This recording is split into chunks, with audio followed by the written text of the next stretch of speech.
right, up next, we have social media's highly anticipated weekly nighttime show, Diversity, with Miss Obeary Marie.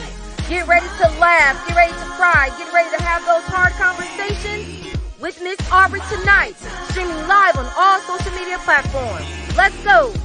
I can see it, I can feel it, time has come now to reveal it. I've been waiting for a long time, gotta do it, and won't let nothing hold me down, gotta do it, because I may not get another chance, I believe it, if I want it, I can have it. Greetings, everybody, and welcome to another beautiful episode of Diversity. Gratitude for everybody coming back.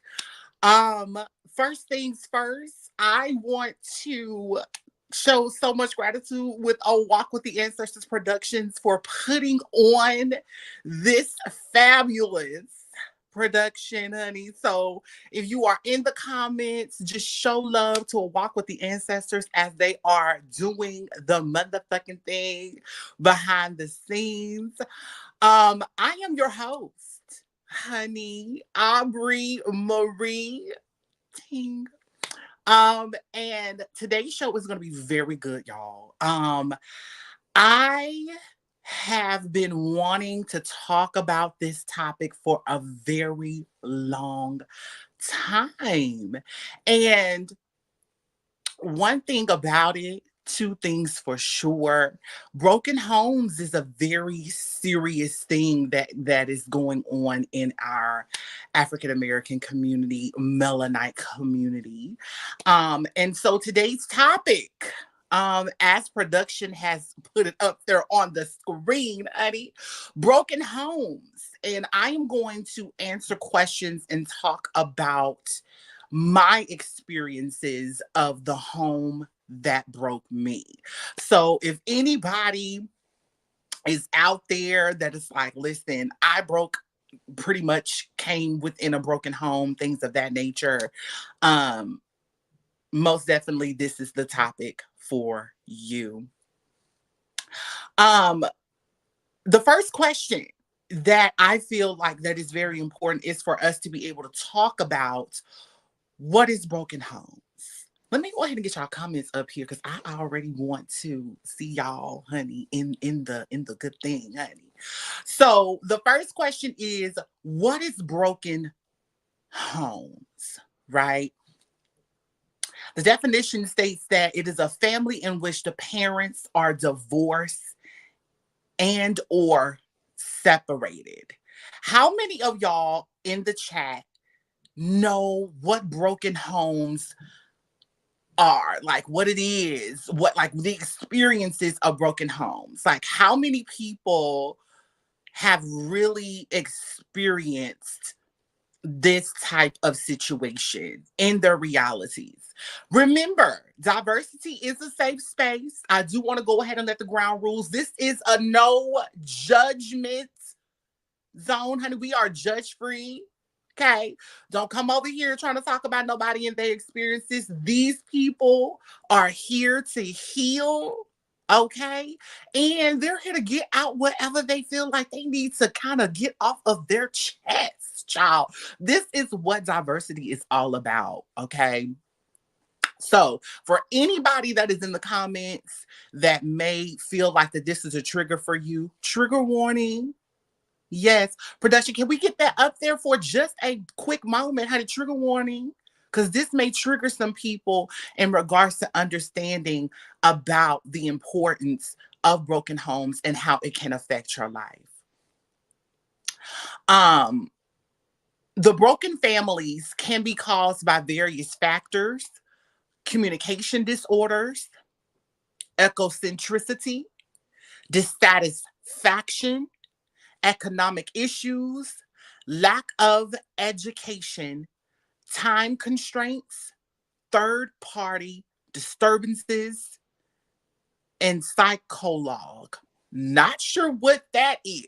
Okay, that was a new term.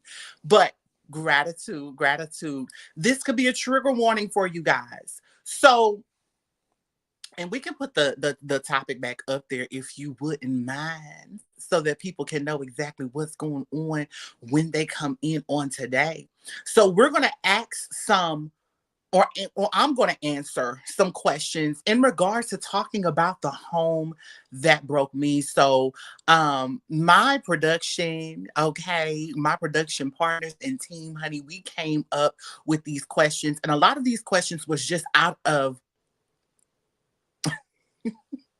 Did I say it wrong? Girl, did I say it wrong, honey? Did I say it wrong? Please do not judge me, okay? Do not listen, no judgment. Don't you judge me on this show tonight. Um, greetings, greetings, greetings. Welcome in.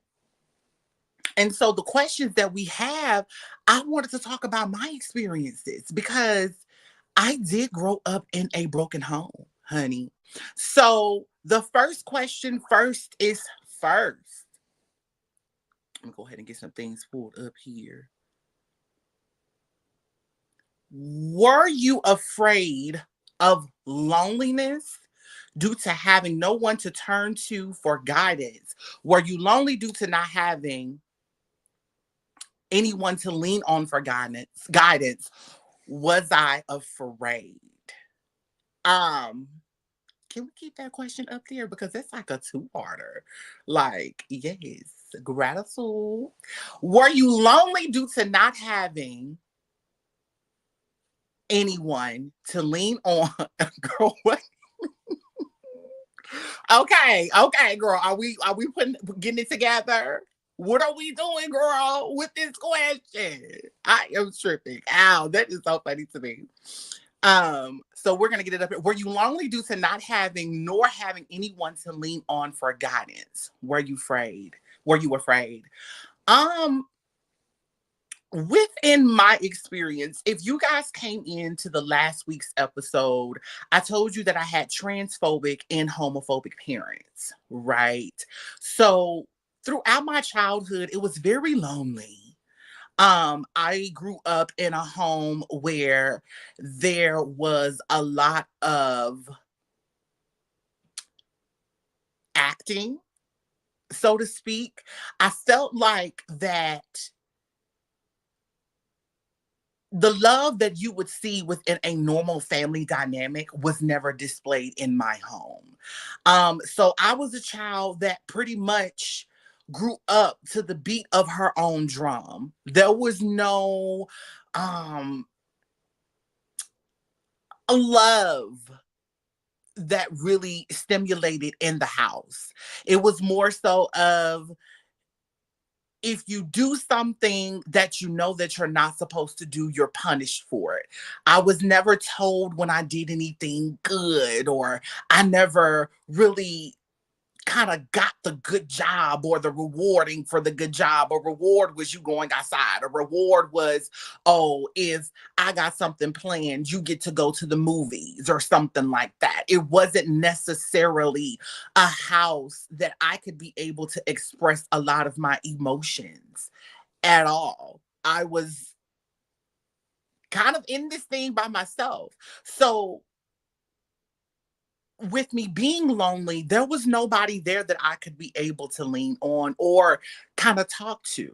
If there was someone that I could be able to lean on or that I was able to talk to, it was pretty much my friends, child. And we all were having a lot of the same experiences that were going on. So we leaned on each other. And that was more so outside of the home. Was I afraid? Absolutely. I felt like everything that I did, if it was nothing that my parents approved of, then I would be the one to deal with the consequences of that. And I never felt like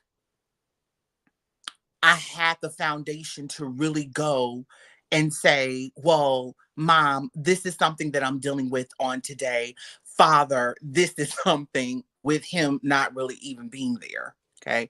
Um, that's a whole nother episode that we're going to get into. But um, it was never, I couldn't approach anything. I was very sheltered.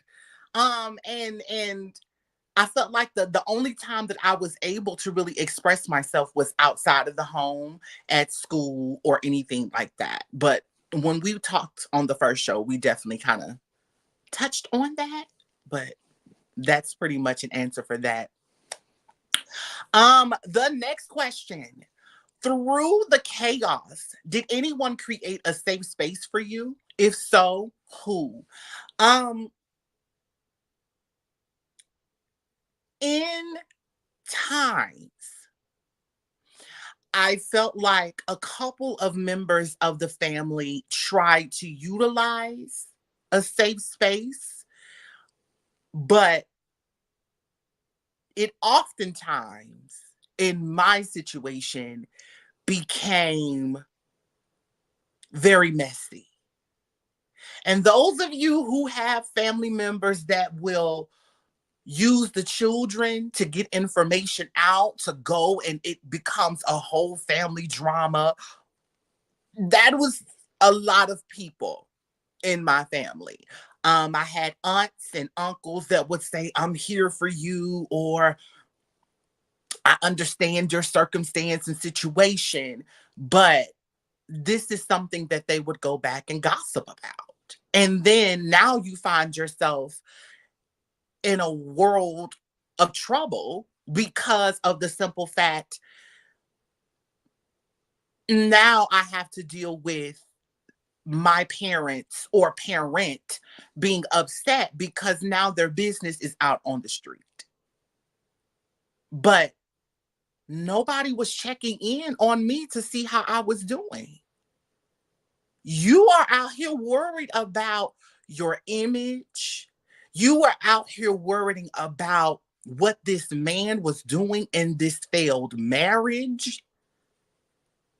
I believe that because my parents were in a horrible, toxic relationship, it created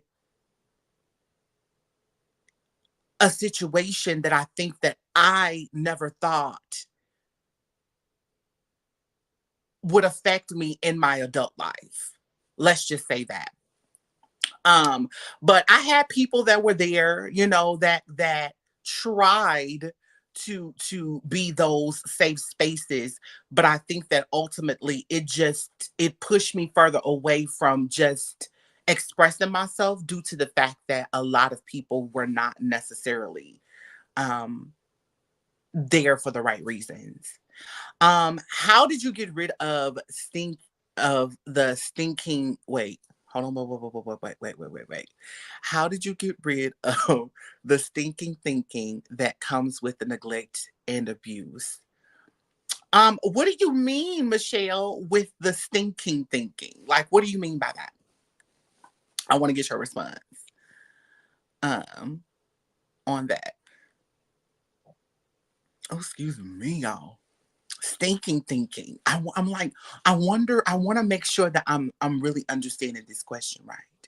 Greetings, everybody. Welcome in. Welcome in of the stinking thinking that comes with the neglect and abuse. Like, do you mean the negative aspect of everything?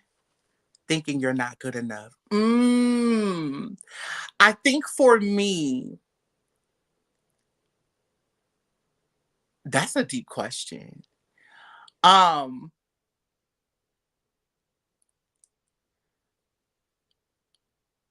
I honestly, when I think about this now, because now I'm thinking um in the mindset of little Aubrey, um,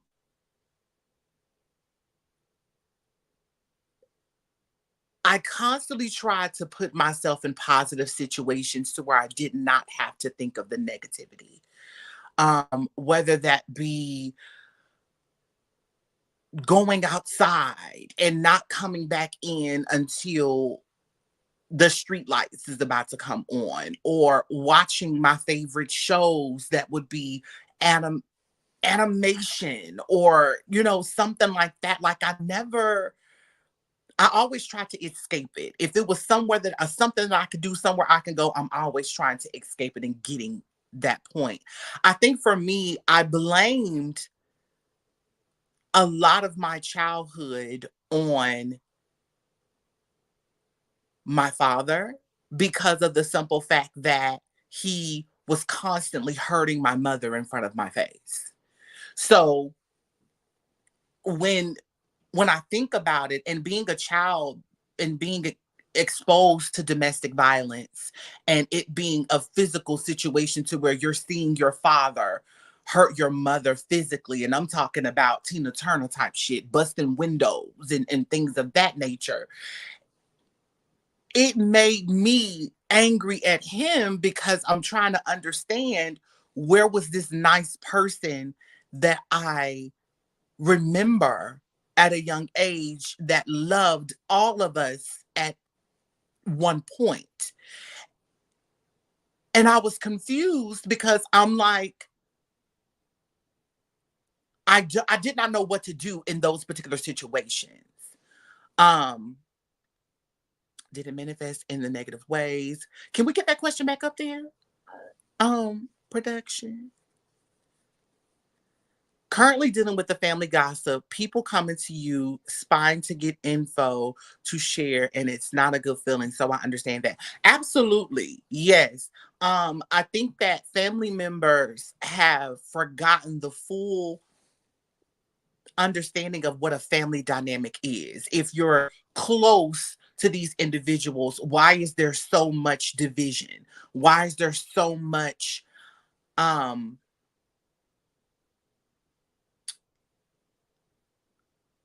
competitive energy when it comes to different families? And a lot of these situations result into traumas that a lot of the children that are born into these families have no idea that that these things exist. So I 100% agree with you on that, Raven. Um did your manifest did it manifest in other negative ways?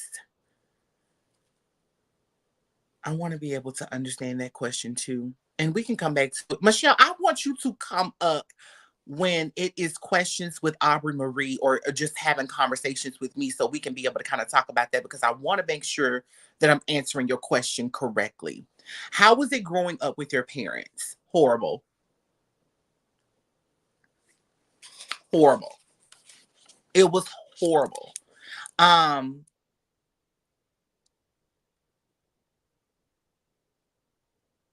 I felt so unseen that the thing about being ignored is an understatement. I felt like it was so much going on that I was the last thing that people thought about, because they felt like, you know what, little Aubrey Marie is going to be okay. She's going to be fine. You know what? She's doing this, she's doing that. I can't tell you a time where I can tell you a time where I was being helped with my homework, but there was a belt sitting right beside me because I could not answer the question because I did not understand. I was totally confused on the question. And because they could not help me, it was more so of, I send you to school to understand and pay attention, but how can I focus? I went to school a lot of times in the act of, this is my freedom. I get out of this hell hole that I am being raised in. I am being raised in a complete hell hole environment, and everybody is trying to act as if that these things are not happening. So to answer the next question, did I feel seen as a child? Absolutely not. I felt like I was a prop. I felt like I was a prop. I felt like that a lot of what I experienced as a child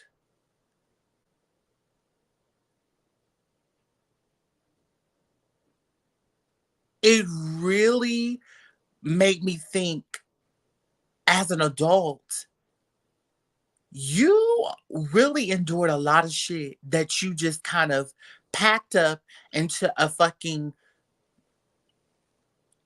file cabinet and you put it into the darkest space of your mind and you never told a soul about these particular things. You never mentioned it. You never was able to get it out.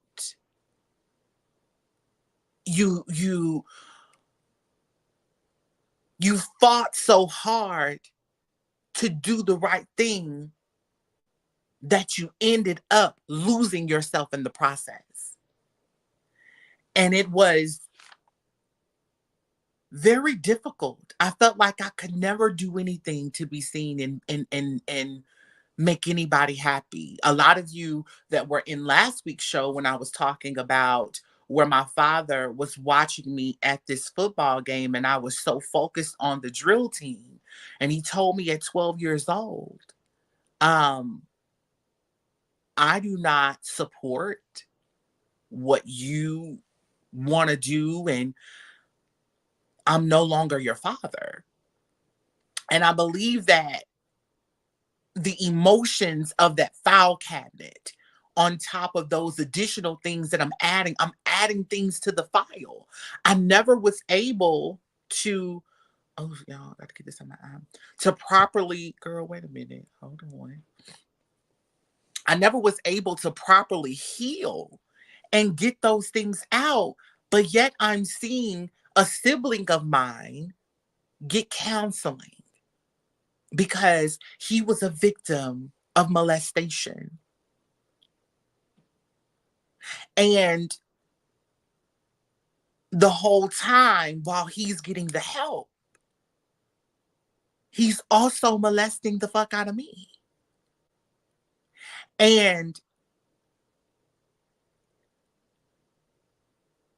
I felt like I had to really understand what I wanted to do in those moments, which were huge decisions. Do I want to ignore this because nobody is going to listen to me? Do I want to bring this to the forefront and possibly get beat for this? Because I never felt that I could go to my family and tell them anything without me feeling like I was going to get beat for it. If I went in the refrigerator, child from Mississippi country. If I went into the fridge and I got me something to eat and it was something that my mother bought and rightfully so, I'm hungry and there's nothing in here for me to be able to eat but noodles and cereal. I'm going to eat the quickest thing that I can be able to put into this microwave to make me something to eat because a bitch was hungry. And if it was those things, I would get beat the fuck up, beat down, punched, whooped, threw across the room because of the simple fact that she felt as if she bought something that I should not touch it. And you have a hungry child at home. There would be times where she would go to the store and buy things specifically for her, but it's also things that we would like to enjoy that I would enjoy as well. But you're giving me bologna. You never asked if I like bologna. But yet and still you're buying a turkey brand that I would love to eat. I don't want to eat sandwiches every day because in my mind, you had the ability to be able to buy all of these things in my mind. It was a lot going on in my childhood that I felt like that I was never able to escape. And I was just really in a cloud, but I really felt like that I was in a world to where I was my own peace. I was my own peace. And sad to say, you being your own peace means that eventually you have to take matters into your own hands and grow up sooner than you would want to, or even think that you have to. I'm just gonna read maybe two of your comments, y'all, in regards to that. You are not alone. I listen, I know it because a lot of people definitely don't feel seen and have not feel seen, especially if you got multiple siblings, child. It is horrible. But growing up in a house where there was only me and another sibling, and I'm the baby on both sides. Usually the baby in the family is the one that everybody just goes, oh, and ah. Girl, that was not my reality. That was never my reality. I felt like I was definitely ignored. The older I got, the more I felt ignored, for real. If we weren't there when my mom cooked for her boyfriend, we wouldn't have anything. Oh my goodness. A lot of y'all, oh, oh, oh, I will definitely answer that question when we get back. I'm gonna go ahead and put a stop to it right now, y'all, so we can go ahead and do our first break. We'll be right back after a word from our sponsors.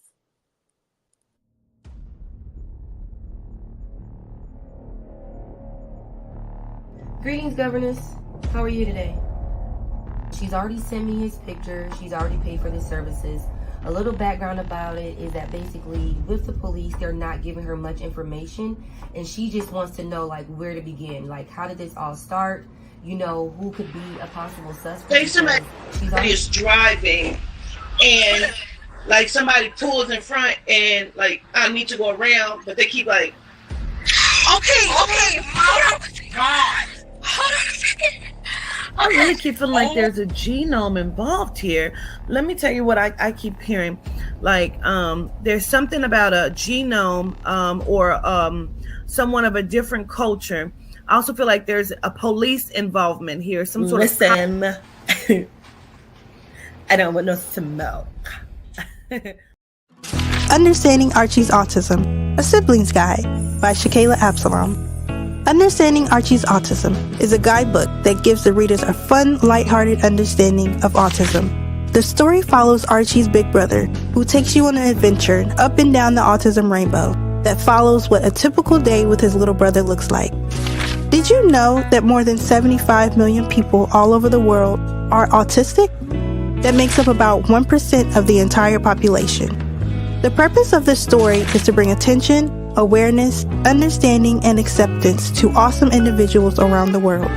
It is important that we all learn about ASD so that our loved ones can receive the support that they need. Understanding Archie's Autism, A Sibling's Guide, now available on Amazon.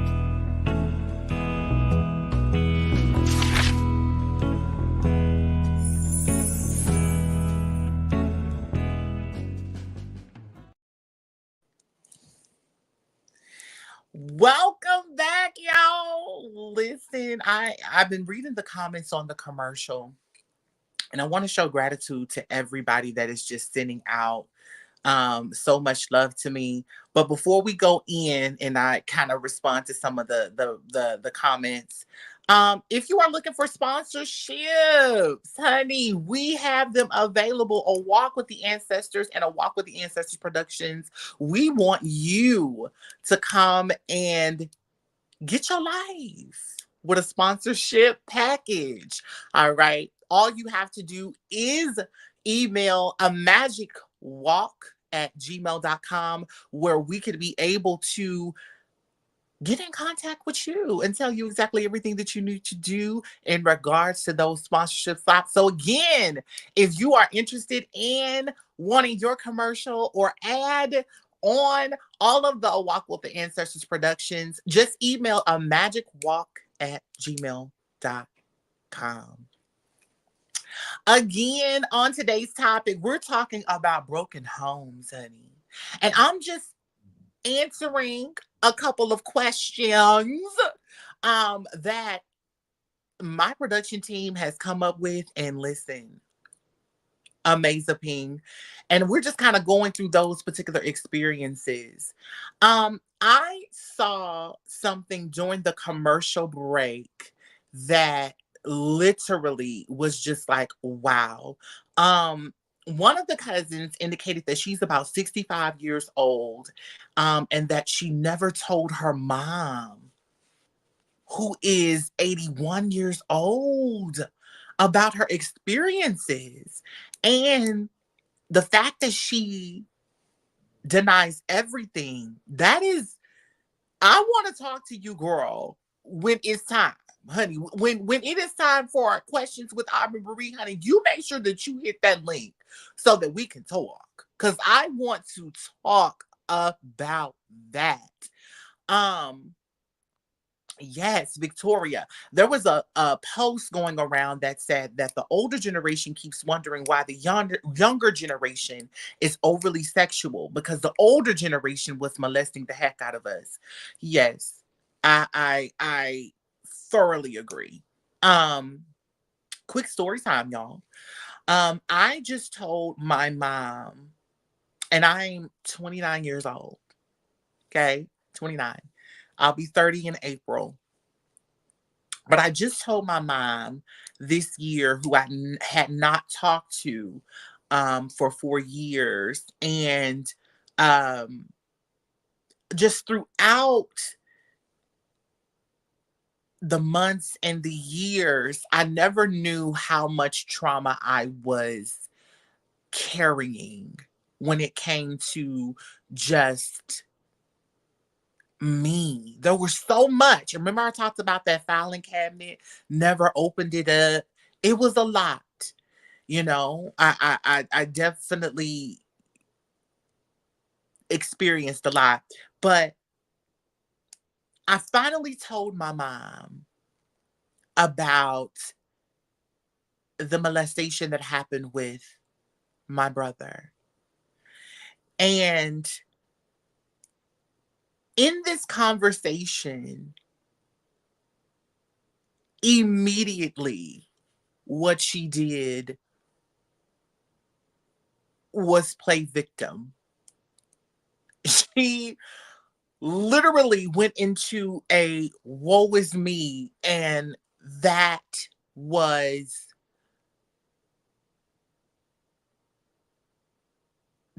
something that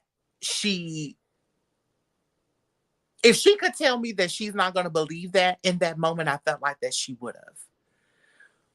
But I knew that it was not something that was important to her when she was telling me that she was trying to help my brother get over his molestation that happened to him with a counselor and all of those additional things. And she asked me, well, why didn't you tell me?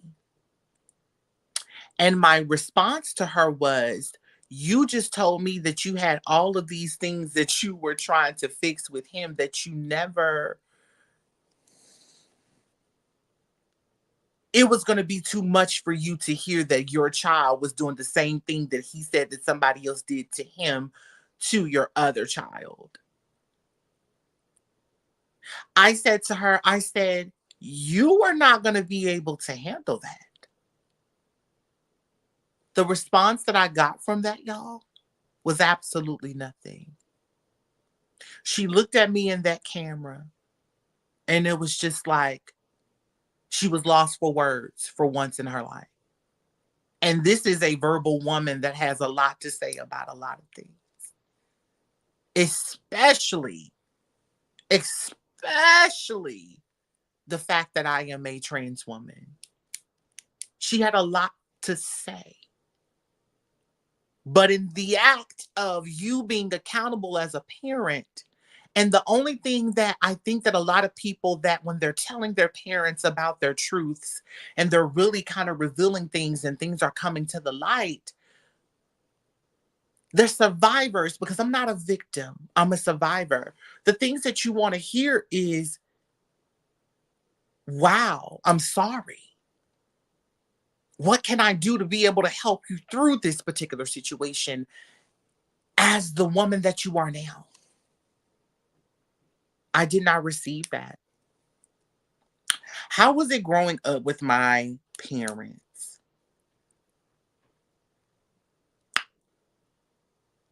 Did we already answer that, production? Wait a minute. Let me make sure. Let's do the one that did you have aspirations to keep you motivated? Can we get that one up? What were your aspirations that kept you motivated, if any? Music. Music. I loved music. Loved it. When I was in school, I tried to do everything in my power to have an elective, girl, that was going to keep me focused and out of the BS when it came to anything that had to do with the home life. And music was definitely one of those things, honey. I thought that I was going to be a music star or something, child. I don't know. And now come to find out that I'm Dorothy. Girl, that explains why. I wanted to be, I had the hope, I had the dream of just being big one day. Girl, I will watch TV and the delusion in my mind as a child was at the top of the charts. Okay. The imagination was real. Okay. I just dreamed of so many beautiful things happening. I wanted to be a star. Then I wanted to turn around and be a lawyer. Then I wanted to be a psychologist. Like, child, there were so many things that that was happening, but I think what I really and truly think that kept me sane was this music. Any piece of music, it didn't matter what it was. If it was music talking about hurt, I connected with it. It was music talking about happiness, I connected with it. I connected with so much, it is unreal. Girl, let me try to make sure I can go to these comments, y'all, because I is seeing y'all are commenting. I want to make sure that I am not missing y'all, because y'all know I love to be interactive. Aubrey, your strength and resilience is admirable. You're out of it. Oh, gratitude. To this day, my mother acts like nothing ever happened to me when my siblings acknowledge what happened to me. Yes, yes, yes, yes, yes. Mine recently snapped at me for standing up for my daughter for her. I did a report on you, Aubrey Dorothy Dandridge, when I was in 6th grade. Girl, yes, did you? What matter is that you were able to tell her even when you did. My mom transitioned when I was 14 and I'm 39. I still feel like I was cheated the chance. I love you and you're amazing. Gratitude, Ashley. I appreciate it. I loved writing in a journal about my feelings. You know what? I feel like if I had a journal, girl, we would have a full show going on right now. We would. I wish that I could be able to.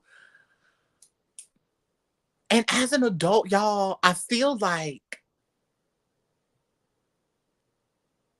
I have put so much of what has happened to me in the back of my mind so that I could really just not let those things affect me.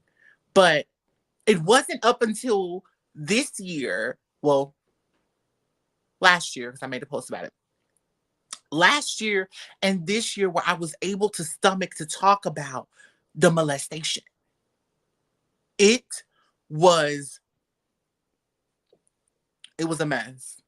The next question is, were there any healthy family dynamics that you admired? Absolutely. I used to go and see so many of my friends, family, eat together, go out to eat. If there was anything that anybody needed, it was always something that I did not have. They would be like, oh, well, I can talk to my mama about anything. And if anybody asks me, could I talk to my mom or my people about anything, I would tell them no, we don't have those type of conversations.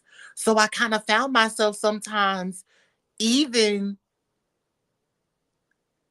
kind of talking to my friends' parents sometimes. And they're like giving me advice. Like if something was going on in school or if I had a question about something, like they would be able to give me the answer because I knew that I was not going to be able to get the answer when I went home. It was just not, it was absolutely not gonna be at all.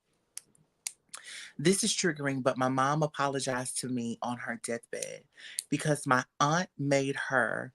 I don't know if I feel cheated or was I angry, but no matter what, I still love her. Wow. Wow. Wow. Um, I think the biggest thing in that is because somebody made her apologize. Somebody made her apologize to you. That is, that's deep. That is absolutely deep. And kudos to you for being able to have the strength to give her grace. Because I think for me, it's a tug and war, girl. It's a tug and war. Do I really want to give these people grace for all the shit they put me through? Or do I want to try to, you know what I'm saying? It's I understand. And my heart goes out to you. What was her name? Therapy, and entertainment with Shawnee. Listen, my heart goes out to you. And I am um so grateful that you even felt that this was a space for you to be able to kind of connect and say, you know what? I'm gonna talk about it. You know what I'm saying? I'm gonna reveal this and say what I have to say just to get that off of my chest. So I show extreme gratitude for that. The crazy part is my mother lives with me and my siblings won't even let her spend the night. What did your mama do to your siblings, sis? What is going on? Um, Baby, y'all comments. I want to read them all. I'm like, I want to see. Um, wow. Wow, wow, wow, wow, wow. Um, my mother kicked me out when I was 9 because I had money to go to Great Adventure and my brother didn't. So she took my money, gave it to him, and kicked me out. Girl, Danielle. Oh my goodness. So the question is, how are we going to fix it with these parents that are creating situations like these? This is horrible. Wow, medical vampire. My mom never apologized for the things she did. She transitioned in 2016. I've forgiven her. I've forgiven her the apology I never got. Journaling has helped so much. Wow, medical vampire. Wow. Wow. Like, I am blown the fuck away, y'all. I am blown away.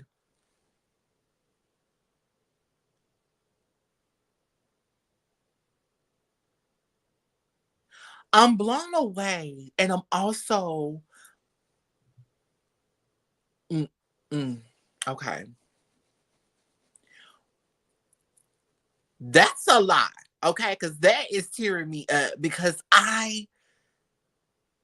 you would never think so many people are going through this. Oh my goodness.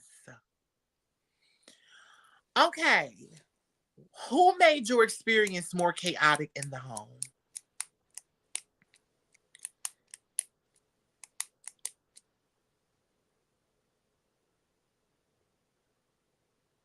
It's sad to say, um, but my mother, she was bitter. Um, and after a certain amount of time, my brother ran away, did his thing. But during the times where the molestation was happening, that was very chaotic for me too. Having to deal with that experience alone and not really understanding everything that was transpiring in that moment. It was a lot. Um, have you had a friend that you helped wanted to wait a minute. Have you had a friend that you helped wanted to unalive themselves because they were in a crisis with their parents? If so, how did you handle it?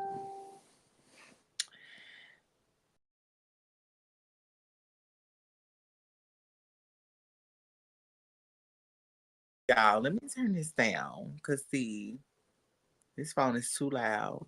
Keep that question up for me. Girl, why would Facebook be like this right now? Hold on, y'all. Give me just a second. Just a moment. Yeah. Okay. Have you had a friend that you helped wanted to unalive themselves because they were in a crisis with their parents? If so, how did you handle it? I had a situation with a person that was afraid to come out, and I helped them come out. Um, but they did not want to unalive themselves, but they were extremely depressed.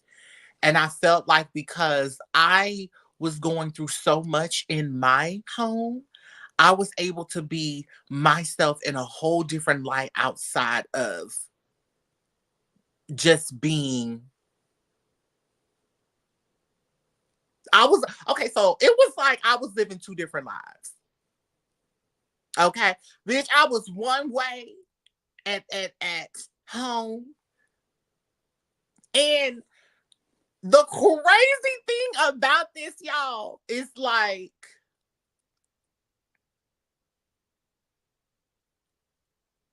girl, I was trying to be DL. I was trying to be DL as hell, girl, and it was not happening. Girl, it was not happening for me. Okay. It was very noticeable, honey. I tried my damnedest, but it was not. But I was living two different lives. So within that, I helped him understand who he was because of the person that I truly was outside of the home. And he is 100% successful in what he does on today. So shout out to Avery Bedingfield. One time my mother saw a burn mark on me. She got mad about it and said that the only thing that I would be good for is laying on my back. I was only 15 and it scarred me. I need to let that digest. A burn mark? That is crazy. I always wanted to be a mother so I could understand why a woman would not love her children. But I have realized that she is sadistic and evil and chose men over her children. And yes, she is bitter. Mm, mm. It's like I've got questions for y'all But y'all got questions for me? Because I feel like in this particular topic, I feel like that we're helping each other. And in a way, I want it to be that way, to where we're giving each other advice on how we can be able to kind of move forward and get through these, because honestly, I'm still healing. And I do not have the answer to everything, but I'm trying to get through it the best way that I possibly can. How was your communication with your family in the family dynamic? There was no communication. Could not talk to them people about anything because they were too ignorant. I could not. I think that that is why the communication is non-existent now. And honestly, I feel like the biggest cop out for a lot of parents is that, well, we didn't know how to communicate. We didn't do this. We didn't do that. Well, why did you not try a different method with your own children? Why did you even have children if you felt like that what your mama did to you was the best thing that you knew how to do? If you're saying that you're having children out of love, then are you really taking out the time to understand the seriousness behind being a parent? I'm not understanding that. Not sure if this was asked, new here, but welcome. But do you still talk to your brother? Absolutely not. Mm, mm, mm, mm, mm, mm.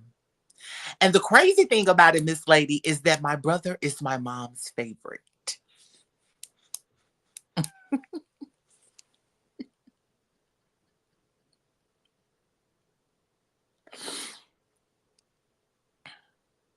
That is funny to me. It is so comical. He's her favorite. How? How, ma'am? It's crazy.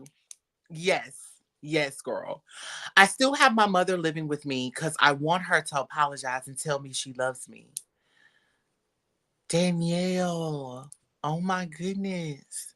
So if she tells you all of that, is what's going to be needed for you to be able to move on and get the healing that you need, that you desire? Danielle?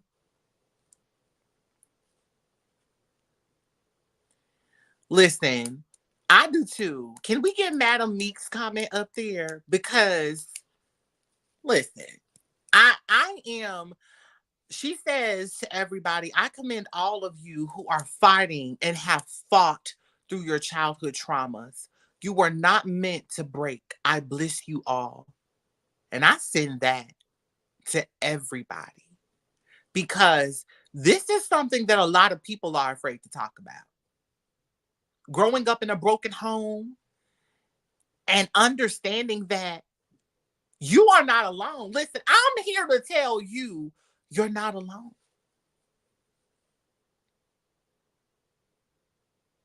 You will never be alone. Because every time that you think about your circumstances, I want you to say, well, Aubrey Marie had the same circumstances, and there is a similarity here. She understands my pain just as well as I may understand her pain. I am so shocked that so many of you have really endured this. I'm really floored. I don't even know what to say. I'm lost for words. I agree. Yes, kids have love languages too. I had to learn. Can we get that back up there? I'm reading it. What was that? It went by so fast. Can we go back? Okay, here we go.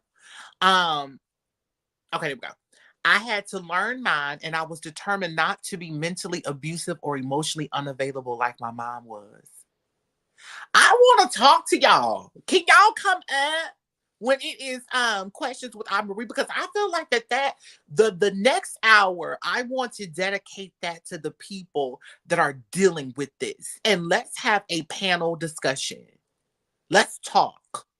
Because I feel like the only way that we're going to be able to get through it is to really talk about these things. Like, there's so many great things that people are putting into this chat. It's really having me to be over here to think, like, I feel like right now I'm healing with y'all. Honestly. Michelle states, let me go listen to MJ. Wait a minute. MJ's You Are Not Alone. Listening. Yes. Absolutely. That is the song for this particular situation. Michelle states that I went to prison for almost 8 years. It was there that I had to accept me for me and my mother for my mother. That's deep.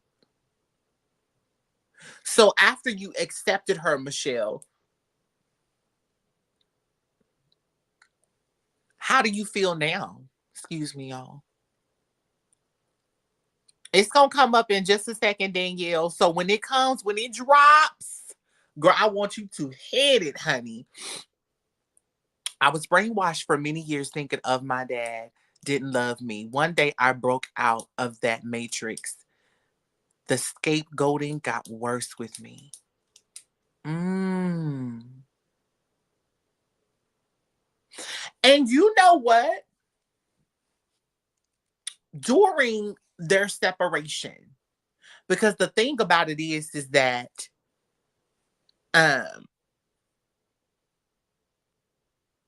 okay, y'all. Was about to go into a full spiel. So we're going to put a pause right there into that, and we're going to come right back after the word from our sponsors.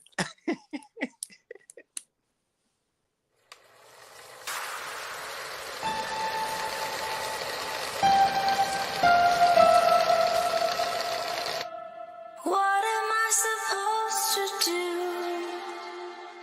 to make you love me? My name is Quatita Dean, and I call myself an ancestral interpreter. I interpret information given to me by the ancestors. Some call them angels, guardians, or guides.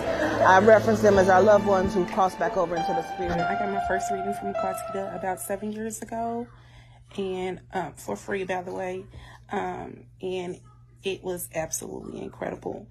The details in which she gave me, she answered questions that I had longed for years. Thank you. I appreciate you. I think you're an incredible reader. And I'm here to talk about the many readings I received from Quatita Dean, the ancestral interpreter. I remember my very first reading being back on her radio show, where she was able to pull in my grandfather by mentioning this very specific chair that you would not know about unless you were a part of my family. And from then on, I have gone to receive multiple readings from her that I have to tell you, 100% accuracy, hands down. I do it because I love it. I do it because people find healing in it and clarity in it and closure in it, and so that's why.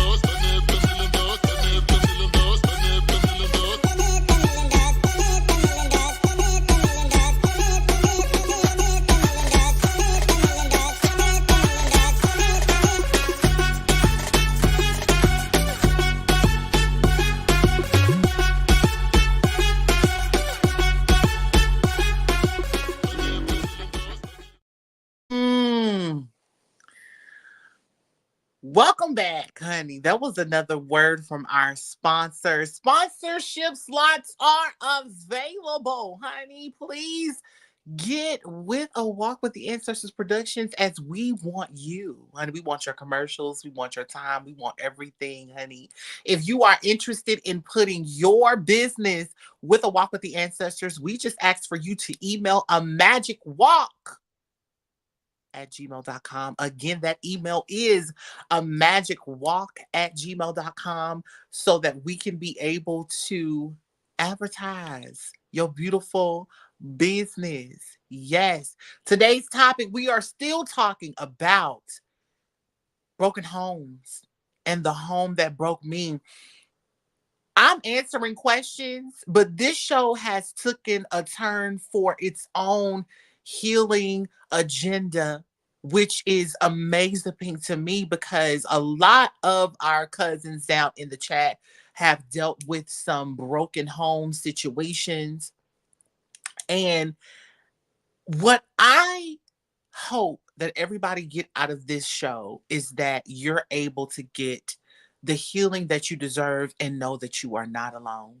The next question, how was your family perceived from others? And once we get through these questions, y'all going to be able to come up and we're going to be able to talk. So I'm going to go ahead and get through these questions real quick so that we can be able to talk, because I think that that is going to be the biggest thing for us, is being able to have the conversation. My family perceived from others was just basically like, everything was perfectly fine. When we will go out, it's more so of, you need to wear this, you need to have this, you need to make sure that you look presentable. You're representing me. All of that jazz. You know how when you have parents that want to live like the Joneses, but really living like you on good times?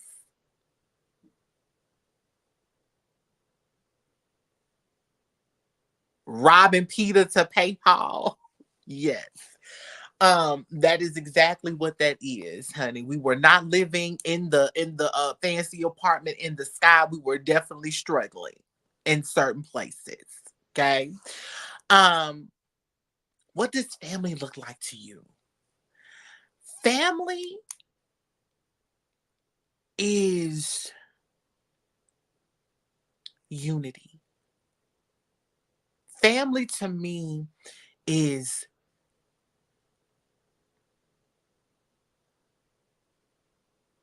bliss, unapologetically. Family to me is overstanding. Family to me is support.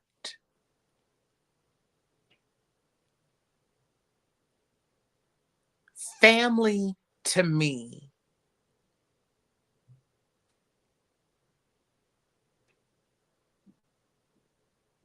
is the growth of individuals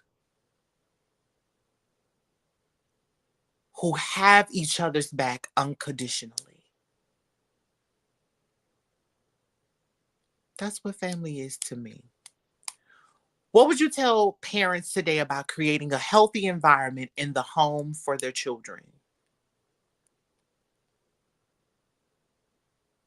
The biggest thing and the biggest issue from what I've seen in today's society is that a lot of families, and that's perfect. We'll get ready to do, we'll put the link into the chat in just a few minutes. So therefore we can have questions with Aubrey, talks with Aubrey, girl. I'm so excited. What I would tell parents today is communicate. A lot of our Melanite families don't know how to communicate and won't communicate. I feel like that so many of our Melanite babies are wanting to have the conversation, but a lot of parents feel like that conversations are not for them, but there are ways of having those conversations to get the child to understand. If you're going through a divorce, let that child know that there's going to be a separation in you and that person who you were married to, or their father, or whomever. I feel like the difficult conversations, a lot of Melanin families don't want to have the conversation because they are afraid. They are afraid of feeling as if they're going to be judged for it. But ultimately, as a child, I would have wanted to have those conversations. So therefore, I would know how to handle them. Because to me, the first people that I saw that could have been my heroes were my parents. But yet, these were the people to break my heart. Communication helps you to have healthy relationships through friendships, through marriages, through dating. It helps completely. So I would tell a lot of Melanite people that have families to not deal with broken homes is to communicate and have healthy communication with everybody, within your marriages, within your children. Stop trying to have people to assume how you feel and creating a negative and toxic environment for these children. If you are parents, you are the heroes to your children. There is no reason as to why your children should be in the world lost under your teaching, under your protection, under you just being their guardian, period. These babies never asked to be here. You decided to lay with whomever and create these beautiful creations. The very least that you could do is have some accountability in where you fuck up, so that they understand that in the times when they are getting older and they're getting more aware of what these things are and putting name to these things, you're able to properly have a communication, a healthy communication skill set with them, so therefore they can be able to thrive in the world and be the best people that they can be. In this moment, y'all, this is going to be questions with Obeary Marie, but we're going to make this a segment to where we're going to talk. So I'm going to drop the link down. Production. If we could get the link down in the chat, honey, so that we can be able to heal and help heal and talk and connect, I would love that. So anybody that wants to come up and talk about their experiences and literally just get it off of their chest, this is your time. It's my time to rise. Hey, okay. The theme song says it's your time. So this is your time for you to be able to make the decision to be in a safe space and talk about whatever you would like to discuss. The floor is open and the link is down in the chat. In the meantime, while people are coming up, I'm just going to read a couple of these comments here. I'm trying to regrow my strength to speak up more with my family, especially when it comes to my son. They have completely took over and stepped on boundaries. Raven, take back control. Girl, take back the control. I'm talking to my boys about the reason why we had to leave in the change period. Absolutely. And even for the survivors of the situations with parents that have done wrong to you, and you now have children, and I would love to share my experience, but I'm scared. Girl, come on up here. You ain't even got a cam up.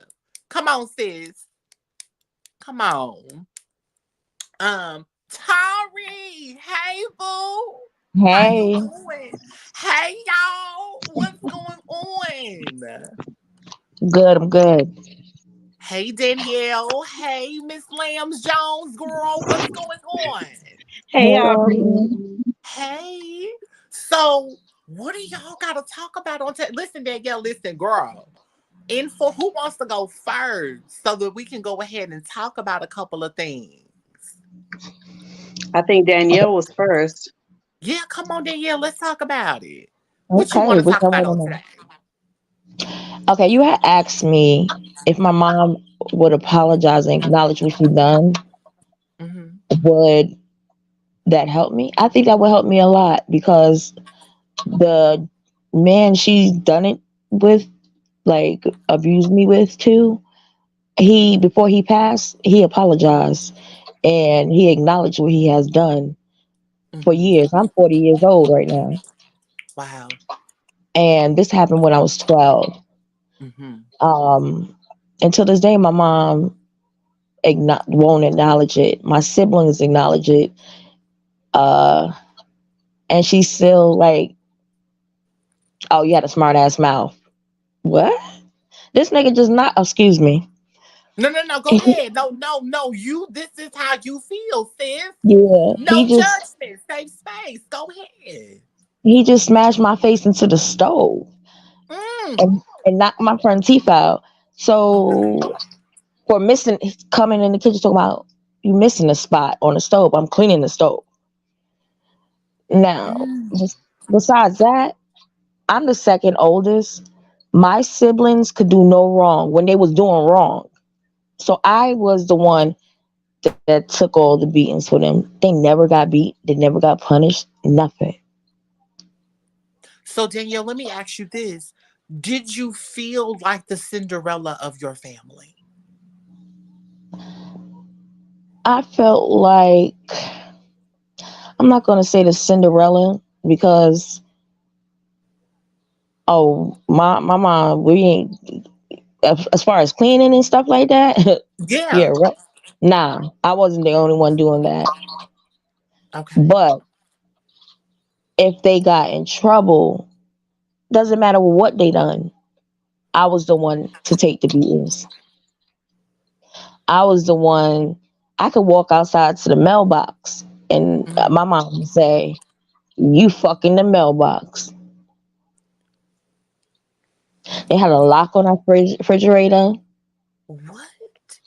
Yeah, So, do you have children? May I ask that? I You have have kids? two. Wonderful. Okay. I have a 23-year-old daughter. She's married, and I Okay. have a 14-year-old son. And I am so happy. I don't have that. Like my daughter snaps on my mother when she comes at me Mm-hmm. sideways because my Mm-hmm. child, she knows everything. Yeah.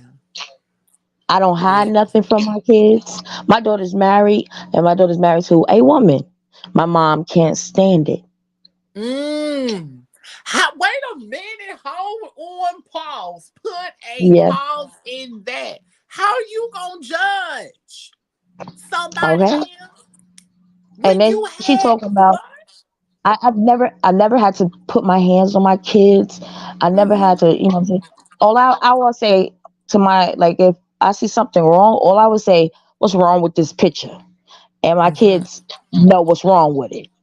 What Right. what ain't right. And They they'll will fix correct it. it. Yes. And my mom Did like, you? oh yeah, beat their ass. I said that's not the answer for everything. But it's crazy because she lives with me. And my siblings don't even want her to spend a night. Mm. They barely want her to come to their home. That is so interesting. Do you feel that your children saved your life? My daughter, my daughter, I'm about to cry because I tell my daughter this every time, every day I talk to her. I'm It's like, okay. you the one that taught me what real love was. Mm. And I had my daughter at 18. I got pregnant when I lost my virginity at 18. Um, but if it wasn't for my daughter, I've never been suicidal or anything, but I was buck wild. Like I was fighting, I was angry, I was running like running the streets and doing all type of crazy stuff. I'm Mm-hmm. from New York, but I live in South Carolina. Right. And it was just, if I didn't have my daughter, I swear my life wouldn't be the same. But I'm her, as far as my mom kids, I'm her only child that graduated high school, that walked across. I mean, they got GEDs, but that walked, and then I graduated nursing school. I just kept going to school just to want her to, see me. Mm-hmm. None of her rest of the kids never graduate college or did none of that. Well, let me tell you this, because we don't even have to kind of go any deeper. Congratulations on all of the accomplishments that you achieved in this lifetime. I show gratitude for the soul and the spirit for allowing you to even have the ability to even feel what that love feels like from your baby. Yeah, and my son, I had my son with one ovary. Oh, wow. Yeah, I He was had a miracle baby. after I had my daughter, I was diagnosed with ovarian cancer, Mm-hmm. and I beat ovarian cancer. I had a partial hysterectomy. I had my son with one ovary. The day I turned 7 months, I had him. He was 8 pounds, 13 ounces, girl. Girl, what? Then I had ovarian cancer. I got ovarian cancer again. I beat that again. So I listen. Soul and the spirit had me. So you're a fighter. You're a My, fighter in the way of nothing that is thrown your way will ever and knocked me down. And my grandmother already knock you told. down. My grandmother always told me that. She was like, "That's because you put on here for a reason. You went through Absolutely. everything.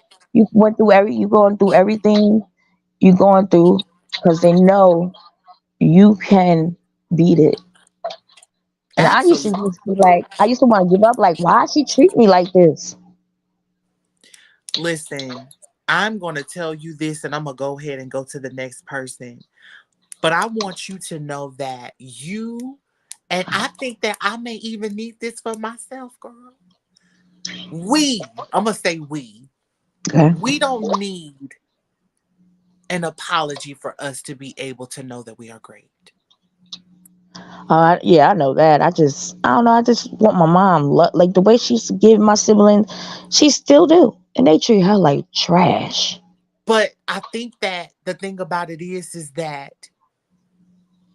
we don't need it because at the end of the day, we've proven that our existence without their approval or their whatever is not needed. You Yeah, that's have why I other believe I people kept in going your to school. life that is going to love you thoroughly. They're my And ancestors now. mm-hmm, My mm-hmm. daddy passed away. My grandmother. Those are the ones that rooted for me. Your My great daughter's great rooting for grandma. you too. Oh, my daughter and my son. Those are my sidekicks. Yes. My daughter just moved to Texas about a week ago, and I cried till I threw up twice. Oh my goodness, Danielle. Yes. Girl, don't do that. Don't. Listen, don't have me up here trying to be emotional, girl. I done did my face for y'all tonight. I'm not trying to cry off And a you're ledge. beautiful. Okay? Do not have me up in here in my feelings. But I want to tell you, and I want to just speak a beautiful word to you to say. Keep going, keep fighting, And know that as much as anything or what anybody tries to throw in you, especially with your mom, it is not going to win because Yeah. you've already won. And I love you to life and I appreciate you for coming up here. I'm going to Love go you to for that Lamb too. Jones so therefore she can be able to give her side. If you are in that chat, still be here so therefore you can hear somebody else's testimony, Danielle. I Most appreciate you definitely. coming up. I love y'all. Love you too. Love you to life. Love you to life. Grow, Miss Lambs Jones, honey, welcome. What do you have to say about this topic? It touches me in so many ways. Yes, ma'am. And as a lot of the other cousins on the line as well. Um, so my birth mother allowed her, and I say quote unquote husband because she only knew him for 7 months before she was married, and she did that out of spite. She was pregnant with my sister by another man. However, she allowed her husband at the time to physically abuse me um, for about 6 months. Um, and I ended up telling my grandmother we lived in we live in California, but at the time my mom and I lived in Northern California with her husband, and we had some other family up there, and my father's side of the family lived in Southern California. So around the holidays, school was out. I told my grandmother what had taken place, and my grandmother got right on it, and basically, court proceedings and everything. Custody was taken away from my birth mother.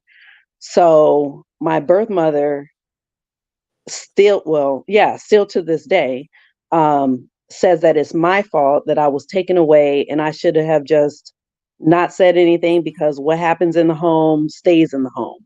Mm. Oh, how many times have I heard that line? Exactly. And still to this day, so I cut her off because I tried to have many conversations with her about it, and she just won't take accountability for it. Mm-hmm. And in 2020, I cut her off. How do you feel after you made the decision to, um,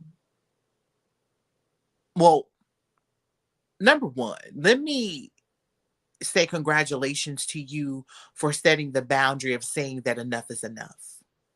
And I no longer can allow you to control my life because that's hard. That's a lot to kind of grasp. That's a lot to take with you. That's a lot, you know? And kudos to you for being able to say that I no longer want to deal with that pain, that suffering. So I'm going to disconnect myself from this type of connection because nobody that is supposed to be my family would ever treat me this way. And as we see with the soul and the spirit and the beautiful Quatita, as she teaches us that showing up to people in that way, you don't deserve to be in their life at all, Absolutely. at any given Absolutely. point. So I want to say kudos to you on that. But I also want to ask you with a follow-up question. How do you feel since telling yourself this is not healthy for me and I want to be able to move forward? How do you feel with cutting her off? I feel absolutely relieved from cutting her off because even after all of that, she ended up leaving him and she moved down to Southern California. And then um, I had a baby. So I was raised by my father and my stepmother, and I call my stepmother mom. However, I ended up getting pregnant at 16 and then had my baby at 17, almost 18. But once my stepmother found out that I was pregnant, she kicked me out. She kicked me out of the house. Well, she came up to the school and she had a big thing at the school, caused a bunch of ruckus. And then when I went home, she wasn't there. I seen all my stuff was all in trash bags. And she told me I was going to go and live with my mom. I wasn't going to have a baby under her roof. And I told her, no, I'm not. I mean, I'm almost done with school. I'm not moving up there. I only have literally a few more days. And she told me, get out. I didn't have, all I had when she kicked me out, all I had on was a pair of pants, some underwear, and a t-shirt. Literally didn't have any shoes, any socks on, you know. Anyway, she kicked me out. And then from there, I just, ended up raising my son. And he's 29 now. So in the process of it, my mom and my dad, both at different times, they needed me to come back to stay with them so that I can pay their bills. And I mean, all of that was very difficult for me. It's like, you guys shun me, and now you need me, and it was just like, growing up, I never really had someone who was there for me and, nurturing and what have you. And then my grandmother, she was there for me and she was nurturing, but it was more like I was a doll, a play toy or whatever, So relieving myself of what my birth mother, how she is definitely a weight off my shoulders. Can I ask Lamb a question? Yes. I want to know, Lambs, do you feel like that has changed your dynamic or relationship with other women? And like being friends with them or trusting them? And we have 4 minutes. Okay. I really am friends with people that I went to like elementary school. So yes, I would say so, because I don't really trust. I'm open with them, but I don't really trust them. Wow. That's a lot to take in. That's a lot to take in. And I could kind of necessarily feel that way too, because of just me and my issues with men. Like, it's an absolute no. You understand what I'm saying? Like, I'm not dealing with the bullshit. I'm attracted to you, but it takes a lot for me to understand you because of my traumas with my father and then my brother. So I 100% get that. It's getting better because I've had some great men to come in my life and show up to me correctly. But overall, I'm using those experiences to kind of heal for myself. But Lambs, I appreciate you coming up and sharing that, because a lot of people need to be able to understand that it is okay to cut off people that don't belong in your life. Absolutely. And throughout this, you have a beautiful son that you were able to raise. And throughout this, he's become the great individual that he is on today. I'm going to put a pause in it right there, y'all. And I'm going to go ahead and take our last break here. Everybody that's up here, stay up here. And after the messages, we'll continue on with questions with Obeary Marie. I'll be right back with you after a word from our sponsors.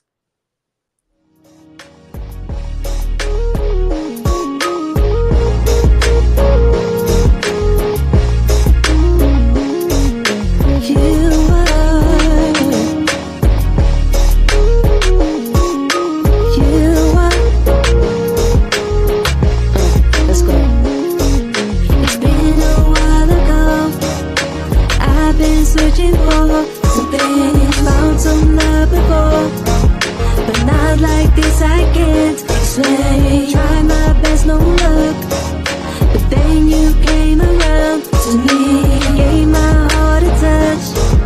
It made me say your name in threes. Can't go back in time to change the past. I need her, found the one that gets me straight to land. I see her, I am who I am, can't take it back. I need her, I don't want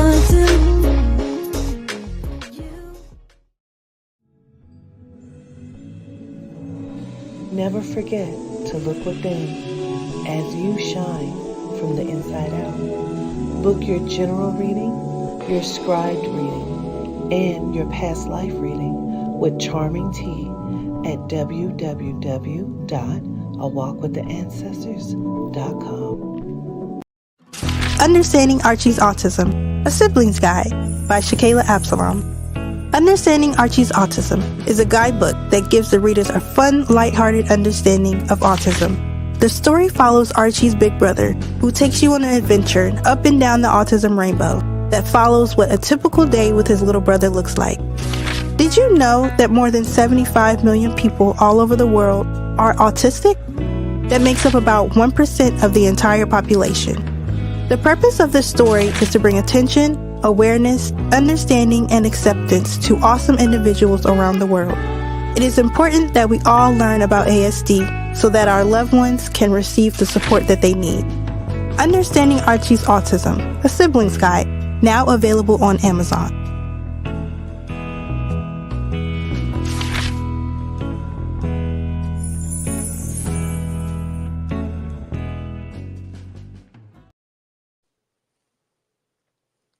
All right, and we are back. Listen, that was a word from our sponsors. And if you guys are interested in sponsorship slots, honey, they are available. All right. What we ask for you to do is just email us at a magic walk, at gmail.com so that we can be able to get your ad in. This is Questions with Obeary Marie. And just before the break, we had two women, Danielle and Miss Lambs, tell their stories about this wonderful topic that we have on today about broken homes. Now we have Miss Michelle up, and we want to hear from her in her story. She's been in the comments talking to us all night about what's been going on. Miss Michelle, what do you have to say to everybody on today? Oh, where you want to start, Miss Aubrey? I know that growing up, I didn't, I was the baby. Mm-hmm. And my mom worked nights. And so she was gone a lot. And my sisters and, took care of me and everything. And I don't remember like being showed how to put on makeup or different things. And when my sisters them got a certain age, they left, so a lot of stuff was kept from me. Yes, ma'am. And when I mentioned to my mom that my stepfather had tried to touch me, she told me that she was going to stay with him. And so I just took my little fast butt on down the street and met my baby's daddy. I mean, my first daughter's daddy, and got pregnant, so, I didn't forgive my mother for a long time. She said it wasn't true. And then I ended up going to prison for almost 8 years. Mm-hmm. And it was in prison that I realized that I didn't like myself. I didn't like who I was, who I had become, and it was hard for me to look at myself in the mirror. So I had to be all right with me and accept me for me, and that allowed me to accept my mom, to accept that she was who she was, that she might never be the mom I thought she should be, that she was her, and in that healing, I remember being in there and almost, feeling like I was going to lose my mind. And when I had a reading with Katita, I asked her, well, who healed my mind? Because it wasn't that Jesus, it wasn't the white dude. You know what I'm saying? Yeah. So my mind got healed in there. I got to, I wouldn't say love myself. It was more like accept myself. And when I got out, I realized that my mother was a lot older than when I had left. And it allowed me to take care of my mom and build a relationship with her without looking for that apology. She eventually gave me that apology. And when she gave it to me, she was still with the same man. When she gave it to me, she was angry at him. And I had to tell her I had crossed that bridge already. I wasn't going back. I wasn't going to be mad at him with her no more. You know what I mean? Like, I had already moved on. I am shocked. I am, but it allowed me to love her and to receive love from her. And we were really close when she crossed. I was there when she crossed. She waited for me to cross, you know. Um, I love her to death. But now that I'm an adult and here in this adult world, I realized that I didn't love me. You know, it wasn't until the governess said that I was allowing that I was using myself and abusing myself because I was used to other people doing it. Mm-hmm. You know, so I thought that, I don't know, before you guys had this conversation tonight, I thought that I had moved past it. I'm sitting here just crying, you know. Yeah. It's but I'm not sad. I appreciate my mom. I love my mom to death. She did the best she could with what she had. Absolutely. And compared to some families, we didn't have it that bad, but we just didn't have a lot, you know. And because of that, I have a whole bunch of stuff around here I don't need because I did never have nothing. You know, I never had clothes, you know. It's just life was life in back then. And it was that you don't say nothing in this house. And, you know, it just, who was you going to run and tell that would listen? Listen, Michelle, I am going to tell you, I am so proud of you because it takes strength to be able to stand in your shoes with your shoulders back and your head held high and say, hey, I got a result that I was at the end of the day happy with. Right. And I think that those tears that you're experiencing, these are tears of joy and happiness, of you saying that I stood the race and I did the work to be able to have this conversation today to say if this is or if there is another cousin that is going through that same exact problem that you face, that you can get through it. Right. You know, I would say to anybody that clear your heart space. Mm-hmm. Clear your heart space so that you can make room to allow somebody else to clear theirs. The only way that my mom would have been able to tell me that she was sorry is if my own heart space was clear. Absolutely. You know, it was because I didn't live there anymore. I didn't Absolutely. live in there anymore. And that was for me. You know what I mean? It wasn't for my mom. It was for me. And now I have to consciously do things for me. You know, like Quatita says, do it for you. You have to do it for you, you know, and it's hard to do that sometimes. It is. You know, to put yourself first. But even though it's only me over here, ain't nobody else to this second, but it's still hard for me to put myself first. So I don't know. Absolutely. It just was a you know, but I had wanted to know from you like about the stinking thinking. Like when I say stinking thinking is like how that just kind of rolls into how you are. You know what I mean? Always being up against the wall with your back up against the wall or your hair is up because of what somebody might say to you or what somebody might do, you know, when you coming up. And it made me feel like I had a chip on my shoulder. I was wondering how it made you feel. I was trying to, because as a child I was so shy. I was so nervous, like speaking in front of people or doing anything in front of anybody was just like an anxiety. Okay. I was crazy. But with my friends, I felt that I could be myself. But for me, it was just, I didn't really have a chip on my shoulder. But the look, I had the look of, you know, that something was wrong. Right. And I was just hoping that somebody would just ask me what was wrong so I can tell them so they'll listen. That But people was, don't ask. That's the problem. We don't ask yeah. because I, we don't I, really want to know. I was hoping that somebody asked me what was wrong so I could tell it. It was like I was waiting for that moment to be asked, Right. you know?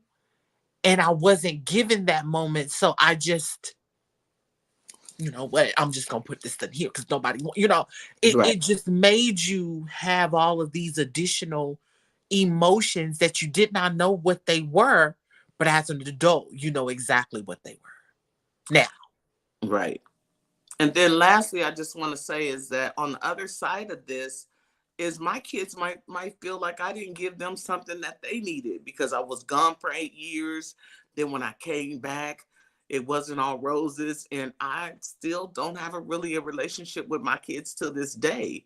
So what I'm hoping is that they can have a moment like I had where I could just clear my own heart for me, that my kids can do the same thing for themselves, because we don't have that relationship, and they might think the same thing about me that I thought about their mom, like something else was more important. Absolutely. What I would say, because I used it for my situation with my mom, and that is the programming, the Right. teachings in that. You understand what I'm saying? Right. Programming that you can bring closure to those babies' hearts, because whenever you left or whenever they begin to be angry at you, that's where their hearts are. Right. Still.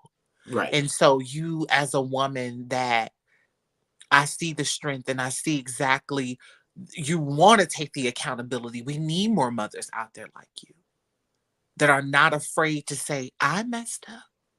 Well, I'm not afraid to say it. I'm just not going to keep saying it. Right. Right. Now, And I I ain't going feel to like, live there. You know what I mean? yeah. And I feel like with that, the moment that you program and you really kind of get everything together to where you can be able to say, I want them to hear me and hear me good. You just have that conversation with the soul and the spirit. And then when it's time to have that conversation, it would be time. No. And give Thank you yourself so time much. and don't be bad on yourself. I love you to life, I Michelle. love you too. All right. Bye-bye. Miss Latoya G, girl, you are up.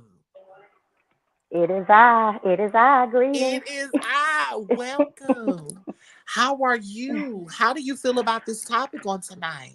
Oh man, I'm glad we having it because something recently just happened. Like I actually put in the text. I mean, not in the text, but in the chat that I literally had to have a heart to heart with my ancestors because my mom and my brother.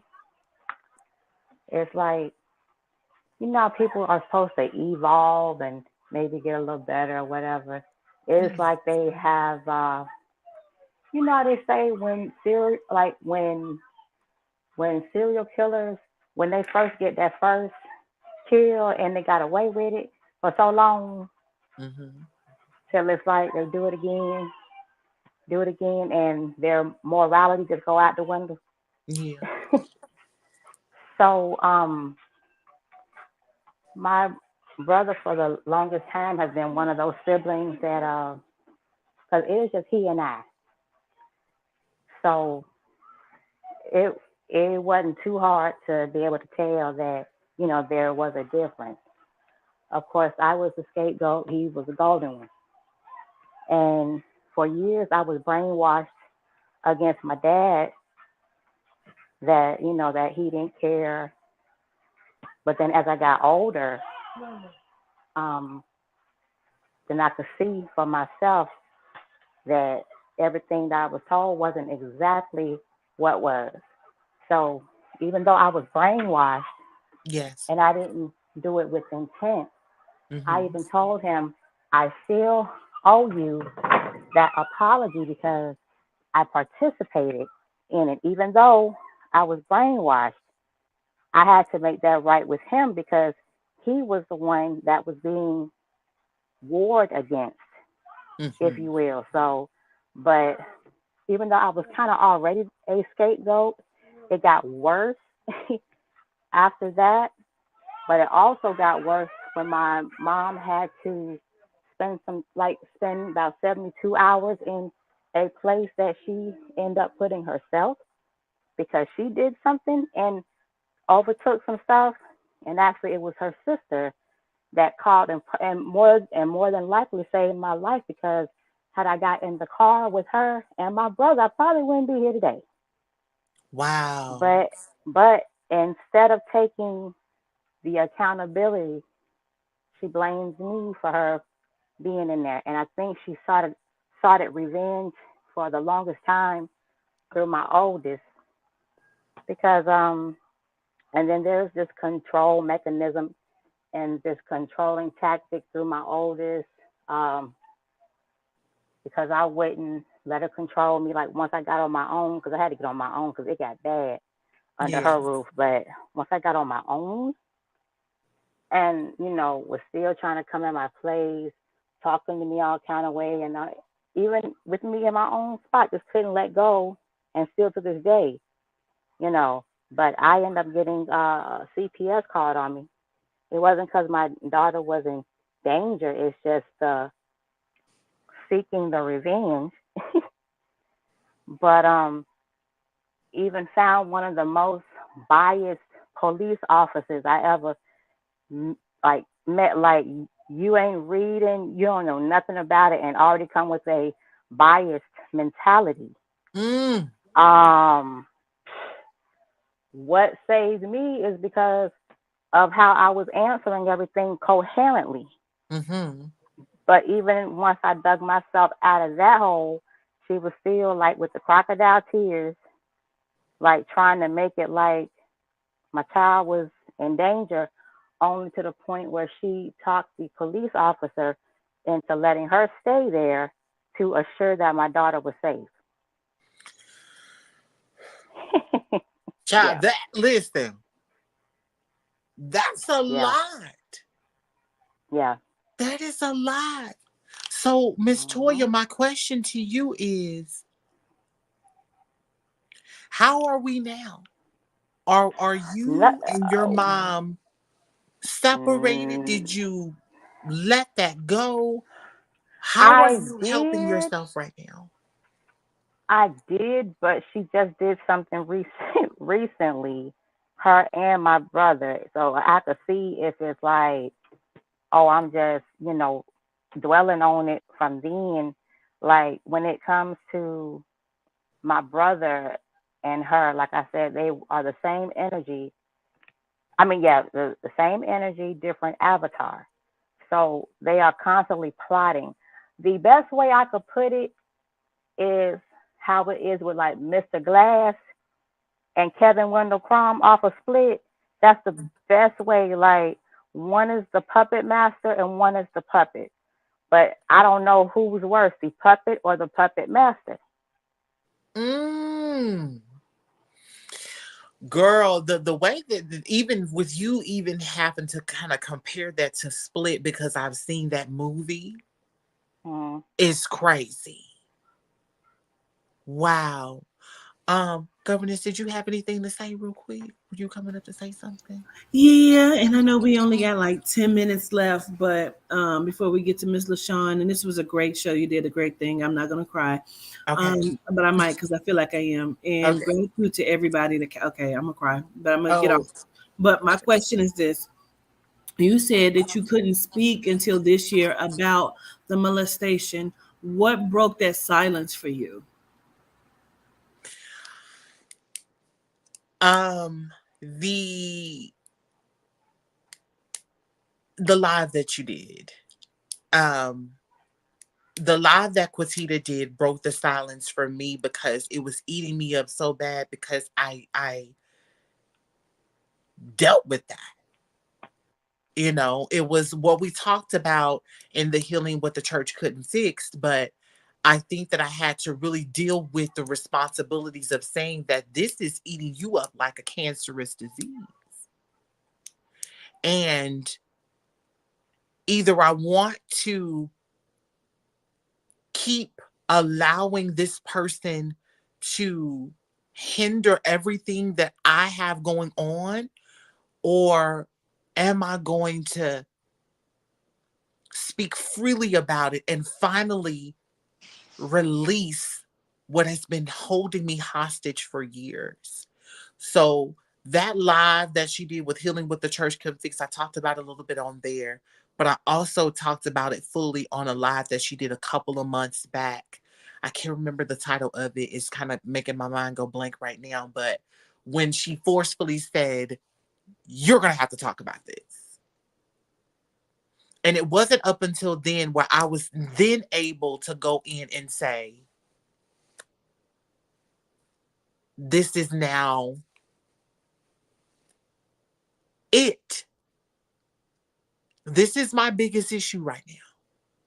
I am a survivor of molestation, and it was incest molestation from my brother. Um, and I begin to start picking up the pieces where I left off. So anybody that is a survivor of molestation, you're not a victim, you're a survivor. And I want you to this day to start believing that you're no longer the victim. You're a survivor of everything that you went through, surviving it. Latoya G, I appreciate you so much for telling us your story. I'm going to go ahead and get to Miss LaShawn because she's waited so patiently.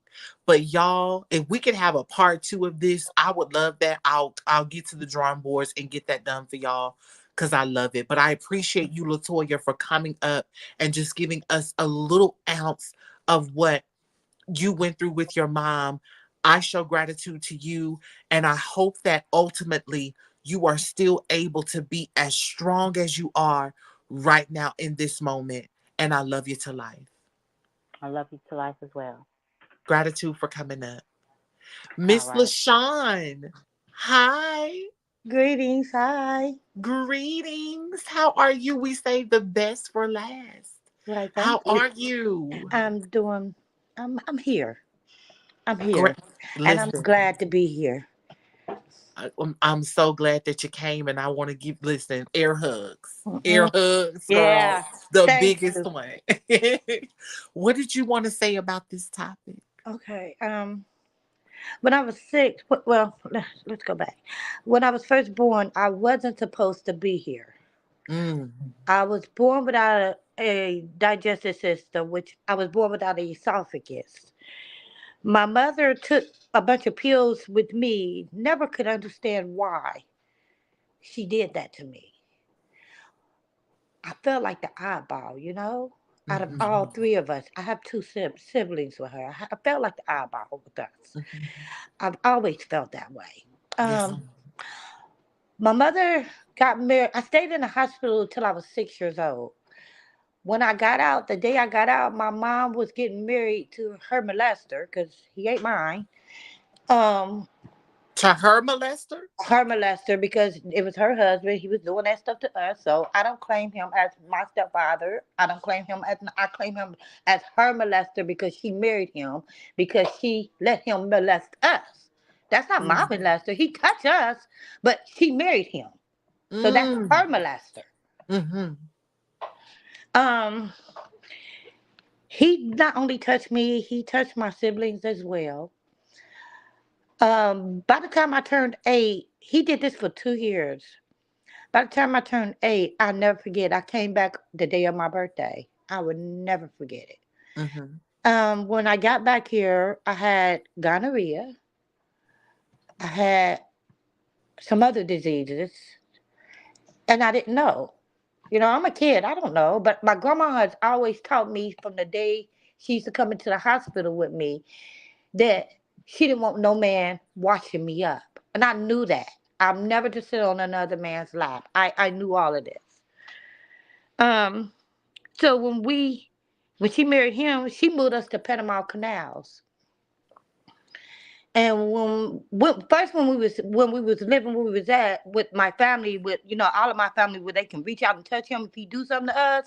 Mm-hmm. She he was so nice to us. He was so doggone nice to us. I don't know why. I didn't understand why then. I understand why now. Um, she went on and married him. Was gonna have a private wedding. Wasn't gonna tell nobody. Went down to the courts. My sister came and got me out of the school because she didn't want me to come. She sit there and took us to Panama. When we got to Panama, this man did a whole 360 on us. A whole 360. He was beating the hell out of me, put me in a corner, wasn't feeding me, They was doing a lot to me, and she was leaving like she acted like she didn't know what was going on. So one day I went and I said, "Ma, what's this? What's that? What do a man have?" I already knew all of these things because my grandma had been drilling it in my head since I was little, since before my mom met this man. And she told me, "Why you want to know?" I said, "Because it hurts down there. It hurts." And she was like, "Ain't nobody did nothing to you. Da da da da da da da." No problem. She wrote a letter to my daddy, was writing a letter to my father to tell him that she's going to put me in a foster home, a foster people in South Carolina. Well, you didn't get me from South Carolina. You ain't taking me to South Carolina. You taking me back to where I came from. Correct. She, in this letter, my sister and I found the letter. She didn't have common sense to seal the letter before to mail it. I went and drew some stick people and put it in the letter and sealed the letter myself so she couldn't open it no more. She was going to just send it off, and she did just that. When my dad them got the letter, my dad made a phone call. When my dad made a phone call, they had me in the corner. Ain't fed me in 3 days. Knowing that I'm not the type of person that could not eat, I had to eat something because of my condition that I was in. Basically, they was trying to kill me. Um, so my dad asked me what was wrong. I told him what was going on. He said, "Don't you worry about it. You are not to get back in nobody's corner. You ain't got to worry about nobody touching you ever again." So he told me, he said, "Where your mama at?" I said, "She down the street." He said, go get her. And you tell her my exact words. And his exact words was, and I never forget it. Tell that bitch to come and get on the phone, and I mean now, before I come to Panama and kill everybody down there except my motherfucking daughter and her other 2 kids. But them two gotta go. And I told him that. I went up there and I told her I was so happy. Like, yeah, my daddy on the phone. I get to cuss her out for once. You know, I'm about to tell her what my daddy told me. So I was kind of happy about that. Right. I get up there. She was like, "Oh, he gonna whoop your ass." And I was like, "Yeah, no, he ain't." My daddy said, "Bitch, come get on this phone. Come get on this phone now before he can meet you in Panama and beat your ass, period. And I ain't getting back in nobody's corner and you better feed me." That's exactly what he told me. She was like, "Your daddy ain't on the phone." So she ran down the street to get on the phone. My daddy, lo and behold, my daddy was on the phone. When she got off that phone, she was crying. Like, and she said, "Sean, go get your clothes together. You're going home. You're going back." I said, I knew I was. Fast forward, my sister them was still there. I cried many a nights because I did not want them there. I knew if he was doing that to me, he was definitely doing it. Doing that to them. My dad did everything he possibly can to help me get my sisters back here. But there was no getting them back here. She wasn't letting them go. She was not. They was the meals to her ends for him. Um, I got away. That's fine. And you know, you so long want your mom, like, why did she not love me no more? Asking yourself questions. But I knew I was strong because I wasn't supposed to have no kids and I have one. I wasn't supposed to be here and I'm here. So it's a reason why I was here. And I know that. I know that now. I didn't understand that then. We go to Texas. Fast forward, we go to Texas. I'm shaking, y'all. I'm so shaking. We go to Texas and my mom is in the hospital and she and he's out there and my niece is right there. Now before we go to Texas to go to the hospital, I go to stay at my sister's house in the process of visiting. My niece was playing with doll babies. My niece said, "Come and sit on grandpa's lap." I instantly got pissed because I knew what she was talking about. I knew. So I told her, "That's not your granddaddy." Yeah, I'm not gonna lie to my nieces and nephew. No, he not. If he do anything to you, you let me know. She said, "Okay." So we go to the hospital. Now he should know I'm sitting right there. You don't come and tell my niece to come and sit on your lap, and I'm sitting right there. We ain't kids no more, baby. I'm about to get you. Absolutely. And I about to my mama's heart stuff was going off in the back because I was in that hallway turning up, and I didn't care. At that point, I did not care. I was so pissed off. I did not care. It made me go back to my childhood traumas Mm-hmm. when I really thought I was just over it. I really Mm-hmm. thought I would never have to see this man again. Mm-hmm. But for this man to tell me he gave my mom the best 25 years of her life made my skin crawl. I asked this man, what did it cost her? He said it didn't cost her nothing. I said, yes, it did. It cost her her kids. And my sisters, them couldn't stand her. But I loved her unconditionally, no matter what. No matter what. Because I understood that no matter who my dad married, she was still my mother. She still gave birth to me. And sometimes that hurts. She died. No, she didn't die. She was dying. I came all the way back home. They said she got sick and over some orange juice and everything. Now, what I don't understand is that this man was cooking, doing all the cooking and stuff, but my mom got sick. So why is she sick? If you're doing it, and it dawned on me, he's ready to move on. So I said, if something ever happened to my mom, I know what's going on. Nobody wanted to hear me. Everybody wanted to be cool with this man and thought I was lying and this, that, and the other until my sister came back What? and told this is what happened. And my aunt them told me, you was right the whole time. My as my mom was passing away, she got on the phone with my aunt. And yes, I'm Shani with her. I'm therapy with Shani. That's me. My mom told Oh, girl, greetings. Oh, my goodness. my aunt told my mom to apologize to me.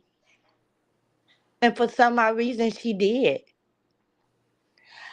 Did I accept her apology? I had accepted her apology long before she had apologized. I knew I had to because that was in my heart. That's who I am as a person. I understood that now. I've been through hell and back, yes.